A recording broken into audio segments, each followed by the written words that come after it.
I'm sorry, sir, but we're completely full tonight. Full?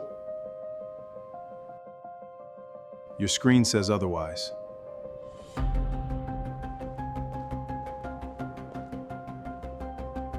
Welcome back. Right this way.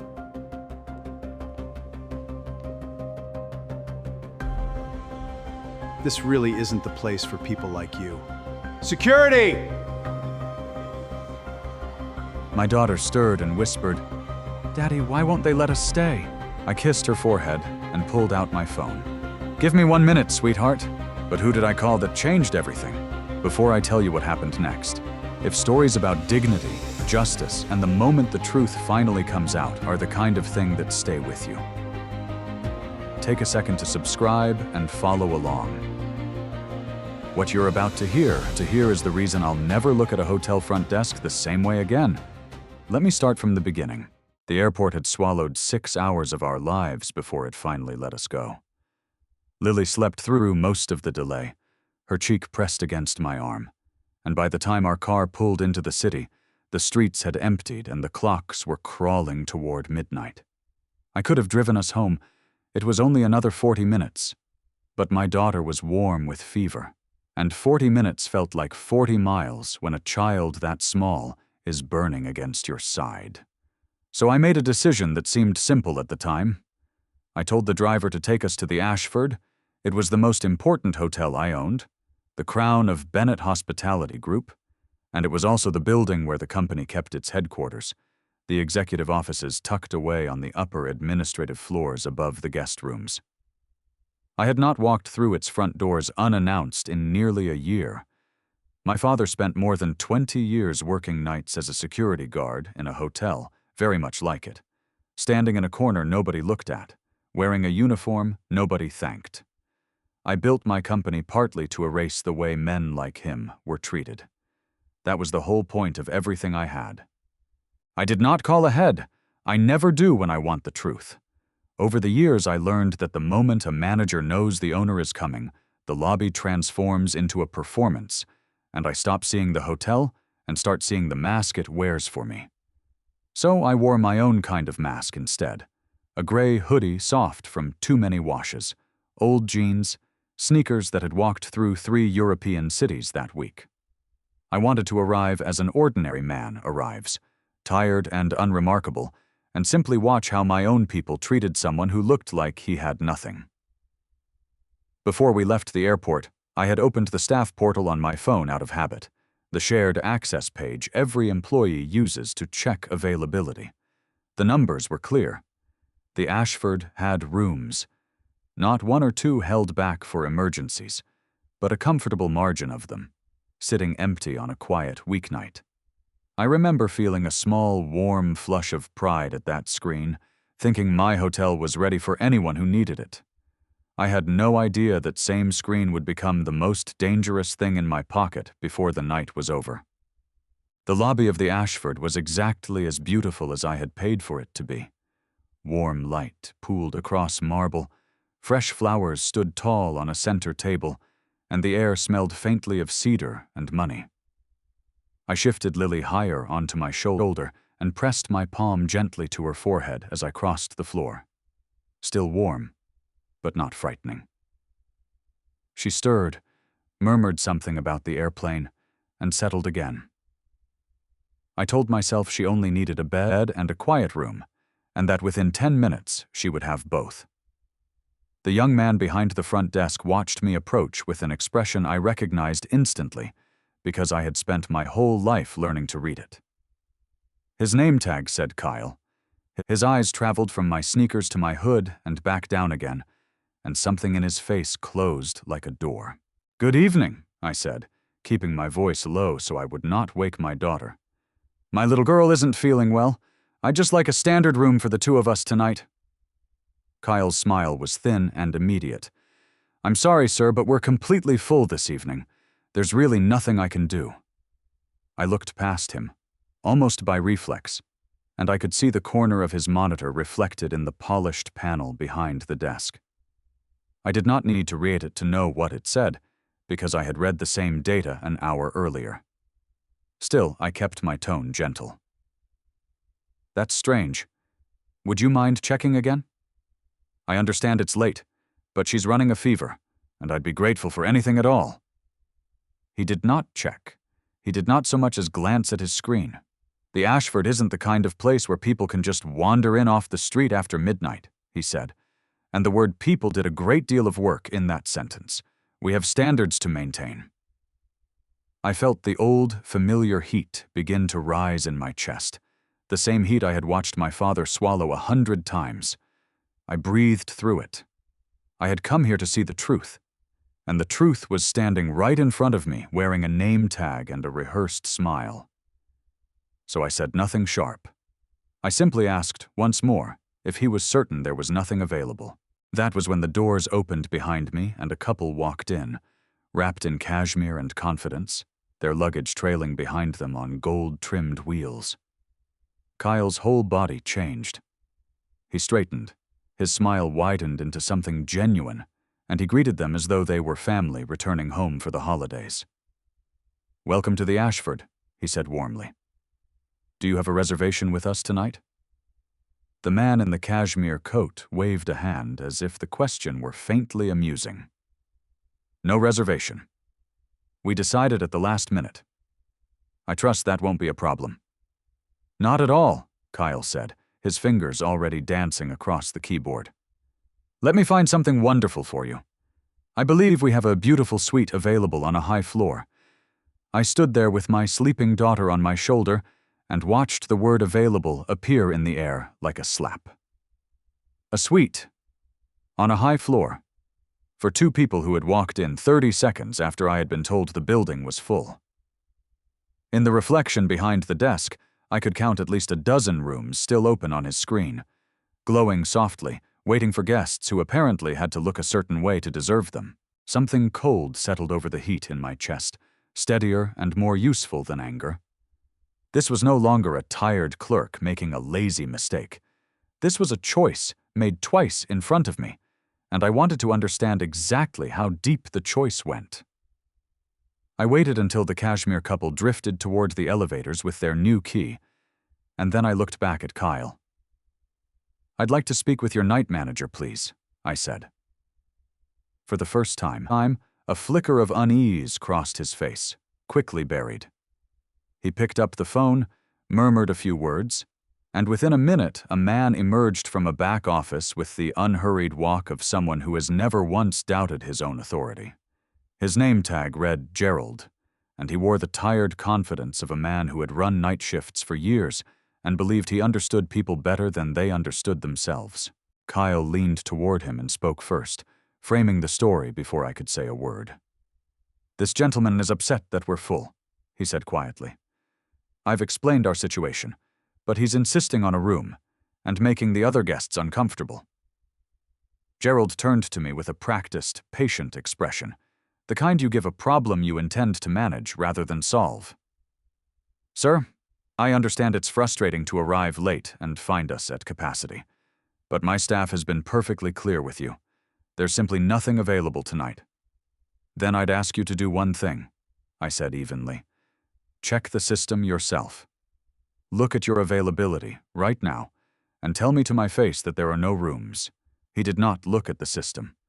That was the moment I understood what kind of man I was dealing with, because a manager with nothing to hide checks the screen without being asked. Gerald folded his hands and studied me instead, letting his gaze rest on my hood, my jeans, my worn sneakers, taking a slow inventory of everything I was wearing. "My people are trained to use professional judgment about which guests are the right fit for the Ashford," he said. "That judgment is part of what makes this hotel what it is." "And what exactly does the right fit look like?" I asked. Gerald's mouth curved into something that was almost a smile. "We have a responsibility to protect the experience of our real guests," he said, "the people who belong here. Surely a man like you can understand that not everyone who can scrape together the price of one night actually belongs in a place like this." He said it so smoothly, so reasonably, that I realized he did not think of himself as cruel at all. In his own mind, he was a guardian, a keeper of standards, a man doing the unpleasant but necessary work of deciding who was worthy. That was what made him dangerous. He truly believed he was in the right, and men who believe that will do almost anything and sleep soundly afterward. I could have ended it in a single sentence. I could have told him my name, watched the color drain from his face, and had a room within the minute. Every instinct I had as a father screamed at me to do exactly that, to put my sick child to bed and be done with it. I pressed my hand to Lily's forehead again, testing, weighing, still warm, but no worse than before. I made myself a quiet promise in that moment, a line I would not cross. If her fever climbed, if she grew worse in any way, I would drop the act instantly, and to hell with whatever I might learn by staying silent. But she was sleeping, and something in Gerald's voice told me this was not simply one man's prejudice. It was too practiced, too comfortable, as though he had said these words many times before to many tired faces. I had spent my life building a company meant to protect people like my father, and now I was standing inside my own hotel, listening to a man explain, with perfect calm, that people like us did not belong. I needed to know how far it went. "I'd like you to put it in writing," I said. "A simple statement that the Ashford refused a room to a guest tonight while rooms were still available. Sign it, and I'll leave without another word." For just a moment, something behind Gerald's eyes tightened. Then he laughed, short and dismissive, as though I had asked for something absurd. "I'm not writing anything," he said. "What I am going to do is ask you to take your daughter and leave the lobby before you disturb our guests any further. You're welcome to try one of the budget places off the highway. They're more your speed." Lily shifted against my shoulder and made a small, unhappy sound, and I felt her warmth through my shirt like a warning I could not ignore. I looked at Gerald, at Kyle hovering behind him, at the beautiful lobby I had built to be a refuge and had somehow become a wall, and I understood that this night was no longer about a room at all. I carried my daughter to a chair near the tall windows and eased her down across my lap, tucking my jacket around her small shoulders. I was not leaving. Not yet. Because a man who lies this easily about something as small as a room is almost never lying about only one thing, and I intended to find out what else the Ashford was hiding in the dark. For a while, I simply sat with Lily curled against me, letting her sleep while I watched the lobby breathe around us. Gerald returned to his position near the front desk and stayed there, arms folded, glancing at us every minute or so, as though we were a stain he could not quite scrub out. He wanted me to feel his eyes. He wanted me to grow uncomfortable enough to gather my daughter and slip away into the night, and he clearly expected that any moment now I would. I had no intention of leaving, so instead I did the one thing a man in a worn hoodie is never expected to do. I took out my phone, tilted it away from the light, and opened the staff portal again, the same shared access page I had checked at the airport. If Gerald was lying about something as small as a single room, I wanted to see the shape of the lie in full. The availability screen loaded, and the number was exactly what it had been an hour earlier. Rooms open. Plenty of them. But this time I looked closer, past the simple count, into the room-by-room status that most guests never see and never think to ask about. And that was where the picture stopped making sense. Several rooms on the upper floors were flagged as out of service, marked in the system as closed for maintenance. On paper, they were untouchable, blocked from booking, invisible to the ordinary reservation flow. Yet, as I scrolled, I found notes attached to a few of them, small timestamps from that very evening, entries that showed those same maintenance rooms being occupied. Occupied, but not sold through the normal channel, not tied to any confirmed reservation the system could point to. I sat very still and read it 3 times to be sure I understood. A room could not be broken and occupied at the same time, unless someone was marking rooms as unavailable on the official record, holding them back from the honest count, and then quietly selling them in person to the kind of guest who arrived in Kashmir and paid without asking questions. The money for a room like that would not flow cleanly into the hotel's books. It would land somewhere else, in some quieter pocket, off the ledger entirely. The cold feeling in my chest deepened into something close to certainty. This was why the Kashmir couple had been welcomed so warmly, and it was why I had been turned away so fast. It was not only that I looked poor, it was that I looked like a man who would not be pressured into paying extra for a favor. A man with no cash to slide across a counter, no reason to be quietly upsold a room that officially did not exist. I did not fit the scheme, so I did not fit the hotel. I lowered the phone and looked toward the customer service desk on the far side of the lobby, where a young woman in the hotel's uniform had been watching the whole thing unfold. Her name tag read, Rachel, and unlike Kyle or Gerald, there was no contempt in her face. There was something closer to shame. She had seen a man turned away with a sick child in his arms, and she had seen the Kashmir couple welcomed in his place, and she understood exactly what it meant. Our eyes met for a moment before she looked down at her own hands. I could read the fear in the way she held herself, the careful stillness of someone who has learned that speaking up carries a price. Later, I would understand that Gerald ran his shifts through quiet threats, that more than one employee had been warned about what happened to people who questioned how he did things. Rachel knew the truth. She simply did not yet believe she was allowed to say it out loud. I might have gone to her then, but Lily stirred in my lap and lifted her head, her eyes heavy and confused with sleep and fever. She looked around the unfamiliar lobby, at the marble and the flowers and the strangers, and then up at me with the particular trust that only a child can give. "Daddy," she murmured, "why don't we have a room yet? I'm so tired." I smoothed her hair back and rested my palm against her forehead, and my stomach tightened. She was warmer than she had been at the desk. Not dangerously so, but the line I had drawn for myself, the promise that I would end this the moment she worsened, shifted closer in my mind. I told myself a few more minutes, only a few. "There's just a little mix-up with the room, sweetheart," I said softly. "I'm taking care of it. You rest." But Gerald heard me. From across the lobby, his voice cut through the quiet, loud enough for every guest still lingering there to turn and look. "There's no mix-up," he announced. "Let's be clear about that. This man has no valid reservation, and I've told him repeatedly that we're full. He's chosen to sit here and occupy our lobby anyway, and frankly, he's making a scene." The heads of the remaining guests swiveled toward us, and I felt the weight of their attention settle on my shoulders like a second child. Lily shrank against me, frightened by the sudden hardness in his voice. She did not understand the words, but she understood the tone, and no father can watch that fear bloom in his daughter's eyes without something breaking loose inside him. Then Lily did the bravest thing anyone did that night. She looked straight at Gerald, her small voice trembling but clear, and asked the question that every adult in that lobby was too polite or too comfortable to ask.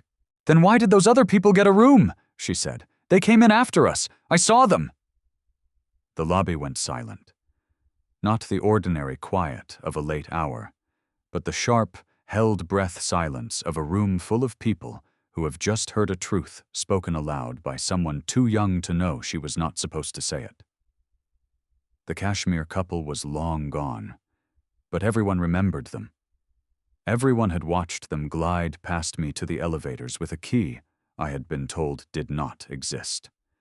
Gerald's face flushed. For one instant he had no answer, because there was no honest answer he was willing to give.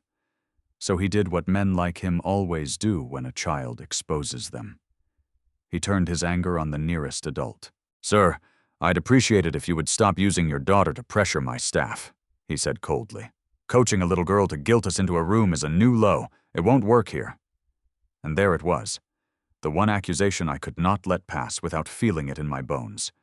I had spent the entire night swallowing my pride, absorbing every insult about my clothes and my worth, telling myself it was worth it to see the truth. But this man had just accused me of using my sick, frightened child as a weapon, and for the first time that night my hands closed into fists at my sides, and the heat in my chest became a fire. I did not let it out. I want to be honest about how hard that was, because everything in me wanted to rise from that chair and tell Gerald exactly who I was and exactly what was going to happen to him. But Lily was watching me. My daughter was looking up at my face to learn how a man is supposed to behave when the world treats him unfairly, and I would not teach her that the answer was to lose control. So I breathed. I unclenched my hands. I kept my voice level, though it cost me more than anyone in that room could have known. My daughter asked an honest question, I said. The fact that you can't answer it should tell everyone here something. Around the lobby, a few of the guests had begun to lift their phones, and I saw the small, dark rectangles turn toward us, recording. Word travels fast in a room like that.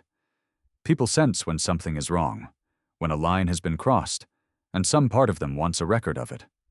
Gerald saw the phones too, and instead of softening, it seemed to enrage him further, as though the presence of witnesses was a challenge to his authority rather than a warning.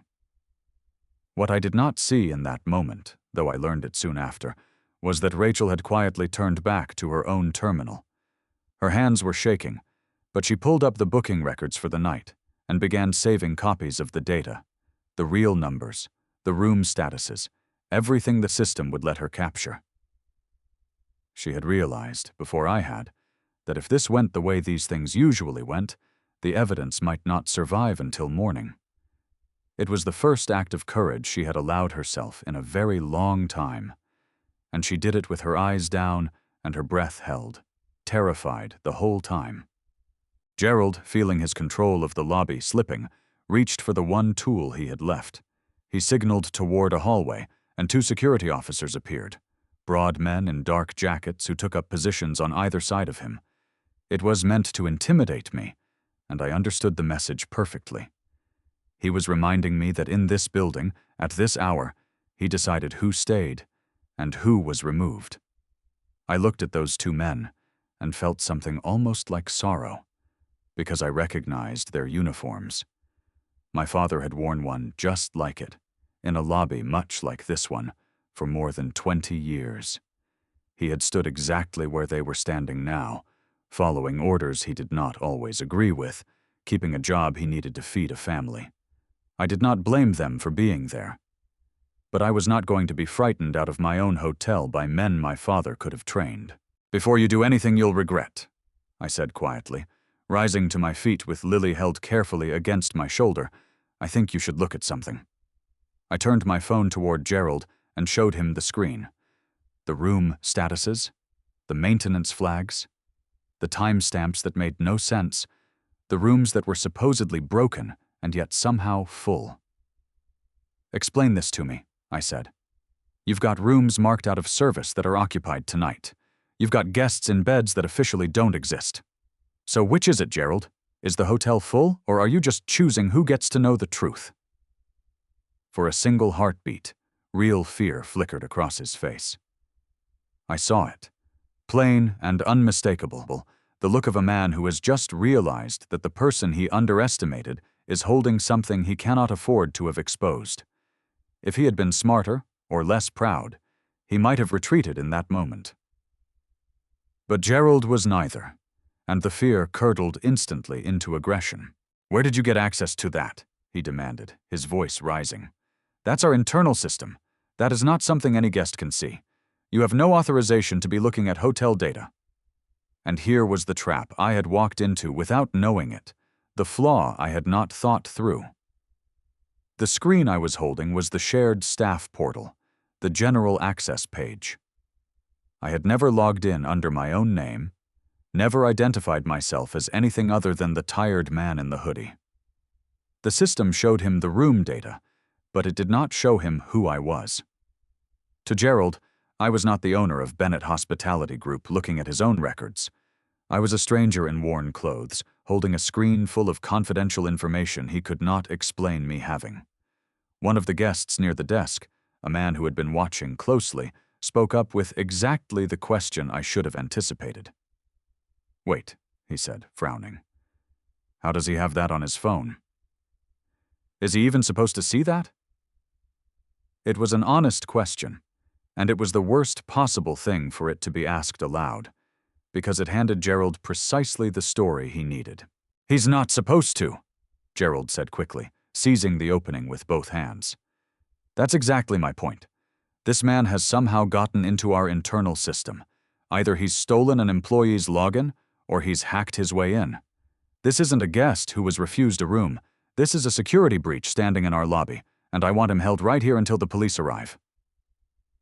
The two officers stepped closer, uncertain now, looking between me and their manager. Gerald had reframed the entire night in a single breath. I was no longer a black father turned away for how he looked. I was a criminal, a data thief, a threat. And the terrible cleverness of it was that from where those guests stood, from where those officers stood, it almost made sense. A man like me, dressed like me, holding information I should not have. Of course he must have stolen it. That was the story the world was primed to believe, and Gerald knew it. I felt the ground shift beneath me. This was no longer about proving prejudice or exposing a scheme. Gerald had understood, in his desperation, that the fastest way to bury his own crimes was to manufacture a bigger one and pin it to me. And in his mind, I have no doubt, he had already convinced himself he was doing the right thing, protecting the hotel from an intruder, upholding the very standards he was so proud of. That was the poison in him. He could commit an injustice and feel like a guardian while he did it. Rachel half rose from her desk, her mouth open as though she meant to speak, to say something, anything, to stop what was happening. Gerald caught the movement instantly and turned on her with a look that could have frozen the marble. "I would think very carefully before you involve yourself in this, Rachel," he said. "Anyone who interferes with the security matter tonight will not have a job in the morning. Do I make myself clear?" She froze, the words dying in her throat, and sank slowly back into her chair. I did not blame her. I could see the fear all over her, the impossible choice between what she knew was right and the paycheck that kept her life standing. She had already done more than anyone knew, saving those records, and she had done it alone and terrified. But in that moment, under Gerald's stare, she could not do more, and I understood. Then I felt Lily begin to tremble against me. She had heard the word, police. To a frightened, feverish 8-year-old, it was a word that meant something had gone terribly wrong, that her father might be in trouble, that the safe world she trusted was cracking. She pulled back to look at my face, her eyes wide and wet. "Daddy," she whispered, "did you do something bad? Are they going to take you away?" Of everything that happened that night, that question is the one that still sits in my chest when I think about it. Not the insults, not the accusations, not the humiliation. The sound of my daughter asking, with real fear, whether her father was a bad man, because a stranger in a suit had made her doubt it. I lowered myself to one knee right there on the marble, ignoring the security officers, ignoring Gerald, ignoring the phones, and I brought myself level with her small, frightened face. I took her hands in mine and held them so she could feel that they were steady. "Listen to me, Lily," I said, gently and clearly, so that no part of her would ever wonder.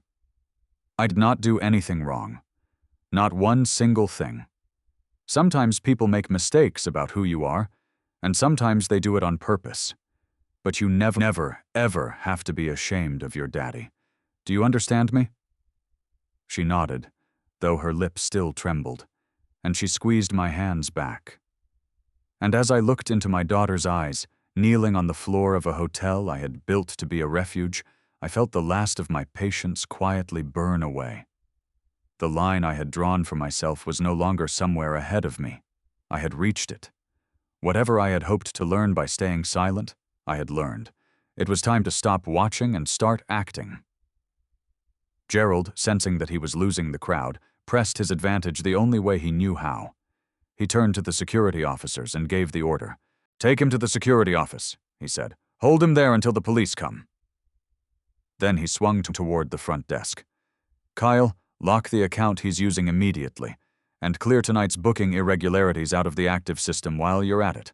I don't want a mess for the morning shift to sort through. That last instruction was the thing that changed everything. Clear the irregularities. Delete the record. In the guise of tidying up, Gerald had just ordered the destruction of the exact evidence that proved what he had been doing: the maintenance rooms, the off-book guests, the money that never reached the hotel's ledger. If Kyle did what he was told, if those records were wiped from the active system before anyone official could preserve them, then by morning it would be my word against theirs, a hacker's word against a manager's, and everyone in that lobby already knew which one the world would believe. I understood in that instant that I had come to the point the stories call the moment when all is lost, not because I was powerless, but because I was about to be forced into a corner where the truth itself could disappear. Every path in front of me was closing. I could reveal my identity and shout that I was the owner and be laughed at as a liar and a thief while the records were quietly erased behind me. Or I could stay silent and be led away while the evidence vanished. Neither was acceptable. So I chose a third path, the only one left, and I stopped playing the part of the ordinary man. I stood, lifted Lily securely against my shoulder, and pulled out my phone one more time. But this time I did not open the staff portal. I scrolled to a single name and pressed it, and I lifted the phone to my ear while Gerald watched with the confused irritation of a man who cannot understand why the stranger he has cornered looks so calm. The call connected on the second ring, and I heard the familiar voice of David Coleman, the chief executive of Bennett Hospitality Group, a man who had worked at my side for the better part of a decade. His office was on one of the upper floors of this very building, and I knew he often stayed late long after the guest floors had gone quiet.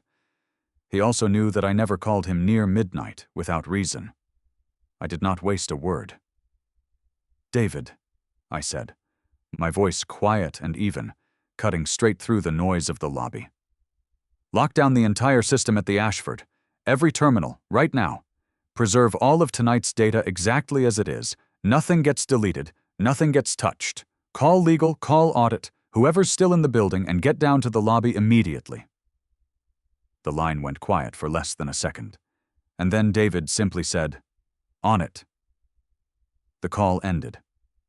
It had lasted under a minute. What happened next unfolded faster than Gerald could comprehend. Behind the front desk, Kyle's fingers were already moving to carry out his order, but the screen in front of him went dark and then locked, a security freeze rolling across every terminal in the building. He tapped at the keyboard, confused, then alarmed, unable to access anything at all. The booking records he had been told to erase were suddenly beyond his reach, sealed and preserved by a command that had come from far above his manager's head. Across the lobby, the executive elevator, the private car that only reached the upper administrative floors and that only a handful of people in the entire company could summon, hummed to life with a soft chime. Its lights brightened. It was coming down. And somewhere in the walls of that beautiful building, the security system quietly shifted into a protected mode, capturing and preserving every camera feed and every transaction from that night, locking the truth in place where no one could reach it. Gerald stared at the frozen terminals, at the elevator, at Kyle's bewildered face, and for the first time all night his certainty cracked. He did not understand what had happened. He did not understand what I had done, or how a man in a worn hoodie could have done it.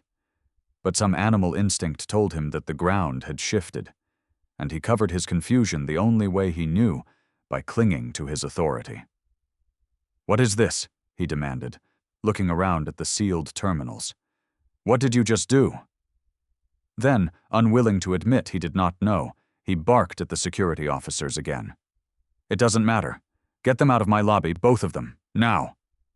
But the two officers did not move. They had felt the shift, too, the strange gravity of that summoned elevator, and they were no longer certain whose orders they should be following. Lily wrapped both arms around my neck and pressed her hot cheek to mine, and in the smallest voice she asked me the question that mattered most to her. "Daddy," she whispered, "do we have to go now?" I looked past Gerald, past the frozen desk, to the executive elevator descending toward us with the answer to everything inside it. I felt calmer than I had all night, the way a man feels when the waiting is finally over and the truth is about to walk through the door on its own 2 feet. "No, sweetheart," I told her, and I kissed the top of her head. From now on, everything is going to change. The elevator doors slid open, and the whole lobby seemed to hold its breath. David Coleman stepped out first, still in the jacket he must have thrown on when my call reached him at his desk, and behind him came 4 others he had gathered on his way down: our head of legal, the director of audit, and 2 members of the executive board who kept late hours in the offices above. They moved with the quiet urgency of people who understood that whatever had happened here was serious. David crossed the marble floor without slowing, walked straight past Gerald as though the man were furniture, and stopped in front of me. He looked at the sleeping weight of Lily on my shoulder, then at my face, and something in his expression tightened with anger on my behalf. "Mr. Bennett," he said, loud enough to carry across the entire lobby. "I'm sorry it took me even a minute to get down here." The name landed like a stone dropped into still water, and I watched the ripples move through every person in that room. Gerald's mouth opened slightly. Kyle went rigid behind the desk. The 2 security officers took an involuntary step back, as though the floor beneath them had suddenly become uncertain. David turned to face the lobby and spoke plainly, for everyone to hear. "For those of you who don't know, this is Marcus Bennett. He is the founder and sole owner of Bennett Hospitality Group. The Ashford, this building, everything inside it, belongs to him." The silence that followed was absolute. I had spent my whole life imagining moments like this and telling myself I would feel triumphant when they came. I did not. Standing there with my feverish daughter in my arms, looking at the stunned faces of people who had spent an hour treating me as less than human, I felt only a deep and weary sadness that it had taken this to make them see me at all.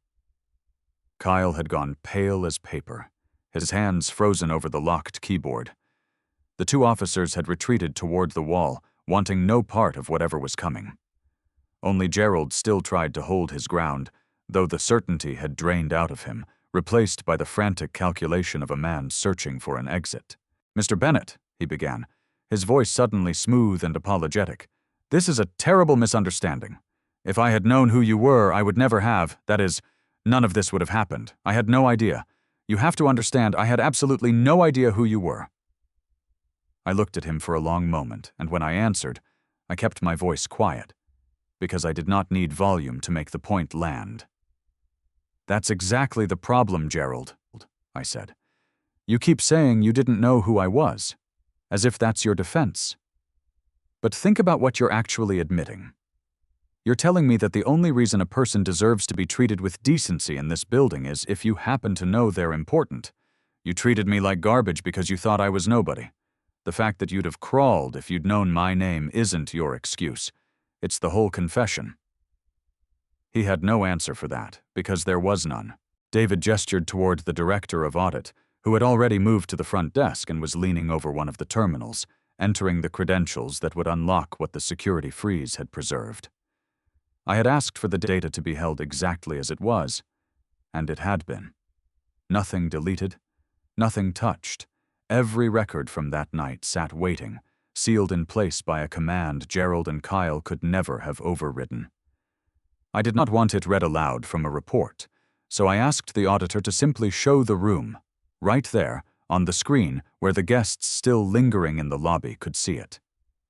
He pulled up one of the units flagged as closed for maintenance, and beside that flag sat the plain, undeniable truth. The room was occupied. A guest was in it that very night. A room that officially did not exist was quietly full, and the payment for it appeared nowhere in the hotel's honest revenue. "There are at least a dozen more like this from the past few months," the auditor said, scrolling slowly so the pattern was visible to anyone watching. "Rooms marked out of service on the record, occupied off the books. The money didn't flow into the hotel's accounts. And there are guest complaints from earlier this year that were opened and then deleted from the system entirely. The camera feed came up next, and there, on the screen, was the moment the Kashmir couple had walked in and been handed a key to a room I had been told did not exist.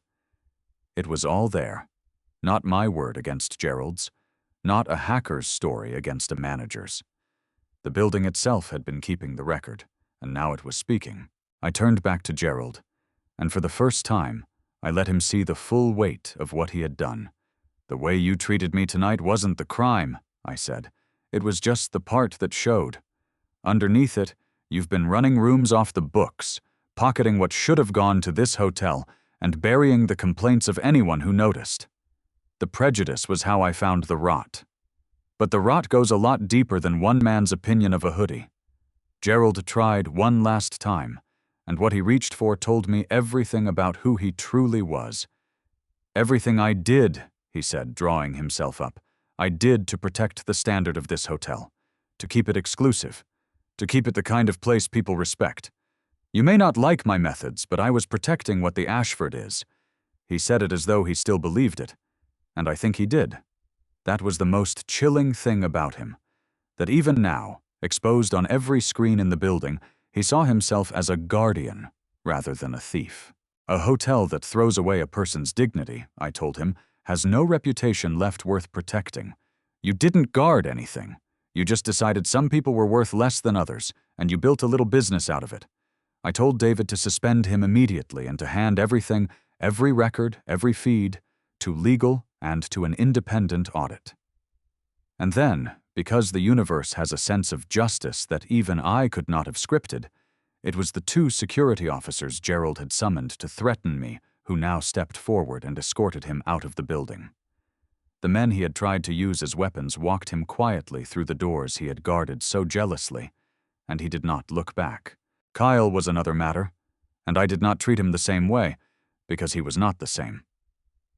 When I asked him directly whether he had known there were rooms available when he turned me away, he could not meet my eyes, but he told the truth. He had known. He had done what Gerald trained him to do, favoring the guests who looked wealthy and willing to pay a little extra, because that was how things worked on this shift, and he had been too afraid or too young to question it. I looked at him for a while, this frightened young man who had helped humiliate my daughter and me, and I found that I did not want to destroy him. He was a participant, yes, but he was also someone who had been shaped by a culture of quiet cruelty and had simply gone along with it. So I told him he was suspended, that he would repay what he had helped skim, and that he would go through retraining before he ever stood behind one of my desks again. Whether he kept his future would depend entirely on what he did with that chance. "A second chance only means something," I said to him, "if the person taking it actually changes. Don't waste it." Then Rachel came forward, and I already knew, before she said a word, what she had done. She handed the auditor a drive with her own copy of the night's records, the ones she had saved in secret while her hands shook, terrified that Gerald would erase everything before morning. She told me quietly that this was not the first time she had watched him turn away guests who looked ordinary, and that she had never before found the courage to do anything about it.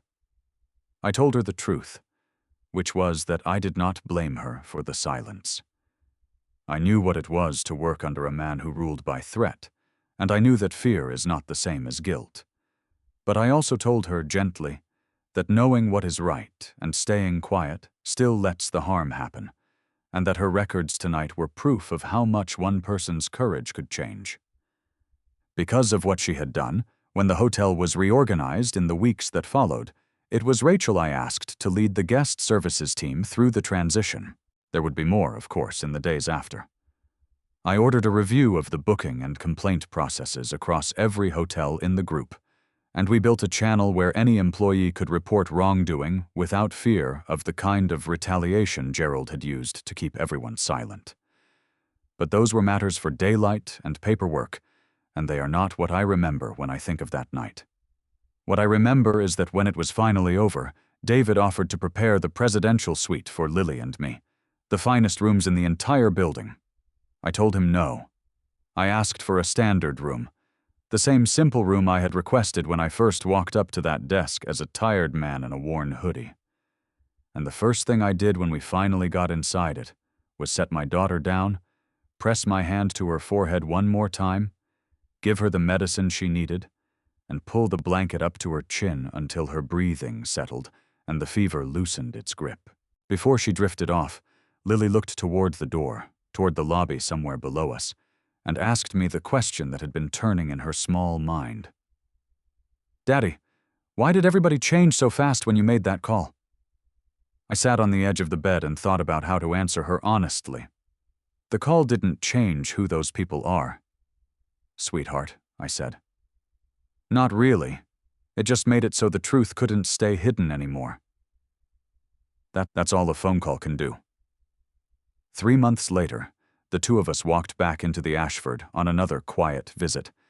And this time I saw Rachel at the desk, warmly welcoming a family in plain, simple clothes who had just come in from the cold. No one asked them whether they belonged. No one studied their coats before they looked at their faces. Lily watched it happen, and then she smiled up at me and asked, "Is that what your phone call changed?" I took her hand and gave her the only answer that was ever really true. "Not just the call," I said. "What changed this place is what people decided to do once the truth was out." A phone call can open the door for the truth, but only courage and responsibility keep injustice from walking back in. We stepped into the elevator together, and behind us that family was still being welcomed. If you made it this far, then somewhere in this story you saw someone you recognized. Maybe a father holding his ground, maybe a Rachel who finally found her courage, maybe even a version of yourself. Here is the one thing I hope you carry with you. A person's worth was never in their clothes, their skin, or the size of their wallet. It is in the way we choose to treat them when we think no one important is watching. If that idea matters to you the way it matters to me, do me a small favor. Subscribe, follow along, and share this with one person who needs to hear it tonight, because the more of us who refuse to look away, the harder it becomes for injustice to ever walk back through the door.